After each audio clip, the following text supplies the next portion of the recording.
தென்னாடுடைய சிவனே போற்றி, எந்நாட்டவர்க்கும் இறைவா போற்றி.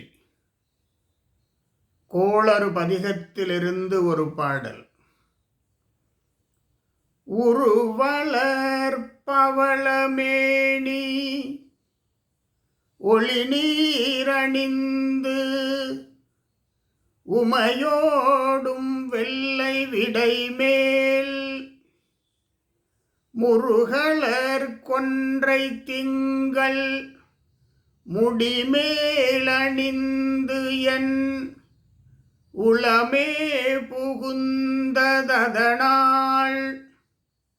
திருமகள் களையதூர்தி செய்யமாது பூமி திசை தெய்வமான பலவும் அருணெதி நல்ல நல்ல அவை நல்ல நல்ல அடியார் அவர்க்கு மிகவே.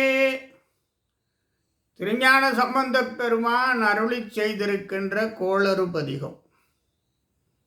இது 2வது பாடல். உருவளர் பவளமேனி, அழகிய பவளமேனி, ஒளிநீர் அணிந்து, திருநீர் ஒளிர்கின்ற திருநீர் அணிந்து, அழகிய பவளமேனி ஒளிர்கின்ற திருநீர் அணிந்து, உருவளர் பவளமேனி ஒளிநீர் அணிந்து உமையோடும் வெள்ளை விடைமேல், உமையம்மையோடு அமர்ந்து வெள்ளை விடைமேல் அமர்ந்து ஒல்லை விடையானை பாடுதுங்கான் அம்மானாய் என்று மாணிக்கவாசகர் சொல்வார். மாணிக்கவாசகர் நன்றுடையானை தீயதில்லானை நரைவெல்லேறு ஒன்றுடையானை தேவார வரிகள் சொல்லும். உருவளர் பவளமேனி ஒளிநீர் அணிந்து உமையோடும் வெள்ளை விடைமேல் எப்படி அமர்ந்திருக்கிறார் பாருங்கள். அந்த வெள்ளை விடைமேல் காளை அங்கு அமர்ந்து உருவளர் பவளமேனி ஒளி நீர் அணிந்து உமையோடும் வெள்ளை விடைமேல் அம்மை அப்பனாக அமர்ந்திருக்கிறார். உமையம்மை அமர்ந்திருக்கிறார், சிவபெருமான் அமர்ந்திருக்கிறார். ஒளி நீர் அணிந்து உமையோடும் வெள்ளை விடைமேல். முருகலர் கொன்றை திங்கள், தேன் சொரியும் கொன்றை மலர்கள். முரு அலர் கொன்றை, அலர்ந்த மலர்கள். முரு என்றால் தேன் சுவை. முருகலர் கொன்றை திங்கள் முடிமேல் அணிந்து, சிவபெருமான் முடியின் தனது நீள் முடியின் மேல் படர் சடை நீள் முடியின் மேல் கொன்றை மாலை, கொன்றை மலர்களை அணிந்திருக்கிறார். எப்படி? தேன் சொட்டும் கொன்றை மலர்கள் திங்கள் அணிந்து, முடிமேல் அணிந்து, முருகலர் கொன்றை திங்கள் முடிமேல் அணிந்து உளமே புகுந்ததனால். முருகலர் கொன்றை திங்கள் முடிமேல் அணிந்தன் உளமே புகுந்ததனால். எனது உள்ளத்திலே சிவபெருமான் புகுந்து அமர்ந்திருக்கிறார். எப்படி அமர்ந்திருக்கிறார்? பவளமேனி ஒளி நீர் அணிந்து உமையோடு அந்த வெள்ளை விடைமேல் முருகலர் கொன்றை கொன்றை மலர்கள் திங்கள் பிறை சூடி அமர்ந்திருக்கிறார். அப்படியே எனது உள்ளத்தில் அமர்ந்திருக்கிறார். கற்பனை செய்து வாருங்கள். நமது உள்ளத்திலே சிவபெருமான், உமையம்மை அந்த விடைமேல் ஏறி கொன்றை மலர்களை சூடி, சிவபெருமான் நீல் சடைமேல் கொன்றை மலர் பிறை, அப்படியே உள்ளமே புகுந்ததனால் உள்ளத்திலே புகுந்திருக்கிறார். சரி, சிவபெருமானும் அம்மையும் உள்ளத்திலே புகுந்திருக்கிறார்கள்.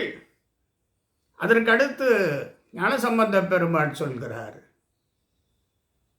திருமகள். திருமகள் என்று சொன்னால் அன்பர்களுக்கு தெரியும். கலையதூர்தி அவர் கலைமகள், இவர் செல்வங்களுக்கு அதிபதி.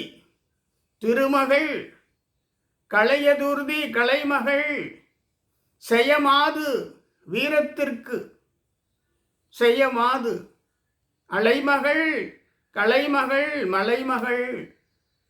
அதாவது திருமகள் செல்வத்திற்கு அதிபதியான திருமகள், கல்விக்கு அதிபதியான கலையதூர்தி கலைகளுக்கு அதிபதி, செய்யமாது வீரத்திற்கு அதிபதி. மூவரும் திருமகள் கலையதூர்தி செய்யமாது பூமி திசை தெய்வமான பலவும். இந்த பூமியிலே நிலமகள் துணை, தெய்வமான பலவும், சுற்றி இருக்கின்ற தெய்வங்கள் எல்லாம் துணை. எப்பொழுது? சிவபெருமானும் பார்வதி தாயும் எனது உள்ளத்திலே புகுந்திருக்கிறார்கள், அதனால எல்லாரும் துணை. திருமகள் கலையதூர்தி செய்யமாது பூமி திசை தெய்வமான பலவும். இப்படி அனைவரும் சேர்ந்து அரணாக இருப்பார்கள். யாருக்கு? சிவனடியார்களுக்கு. யாருக்கு? சிவனையும் பார்வதியையும் உள்ளத்திலே வைத்து வணங்கி கொண்டிருக்கின்ற அன்பர்களுக்கு.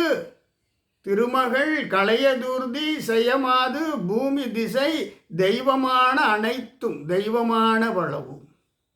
அருணெதி நல்ல நல்ல இந்த தெய்வங்கள் எல்லாம் செல்வங்களை வணங்கும், செல்வங்களை அடியார்களுக்கு அள்ளித்தரும்.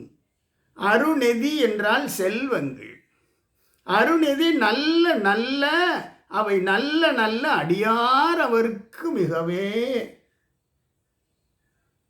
சிவனையும் அம்மையையும் அப்பனையும் வணங்குகின்ற அடியார்களுக்கு அனைத்து தெய்வங்களும் துணையாக இருந்து அனைத்து செல்வங்களையும் தரும், எந்த தொந்தரவும் இல்லை. இது இந்த பாடல், கோளறு பதிகத்து பாடல். எப்படி? திருமகள் கலையதூர்தி செய்யமாது பூமி திசை தெய்வமான பலவும். அனைத்து தெய்வங்களும் திருமகள் கலைமகள் மலைமகள் நிலமகள் சுற்றி இருக்கின்ற பூமி திசை தெய்வமான பலவும். அருணெதி நல்ல நல்ல, அவை நல்ல நல்ல அடியார் அவருக்கு மிகவே. தெய்வங்களின் துணை இருக்கும், தெய்வங்கள் அனைத்து செல்வங்களையும் அருள்வாளிக்கும். தெய்வங்களின் அருளால் செல்வங்கள் அனைத்தும் அடியார்களின் வசமாகும். சிவபெருமானும் பார்வதி அன்னையும் நம் நெஞ்சிலே தங்கி நாம் வழிபடுகின்ற பொழுது என் உளமே புகுந்ததனால் என்று ஞானசம்பந்த பெருமான் பதிவு செய்கிறார். கோளறு பதிகம் சிவனடியார்களுக்கு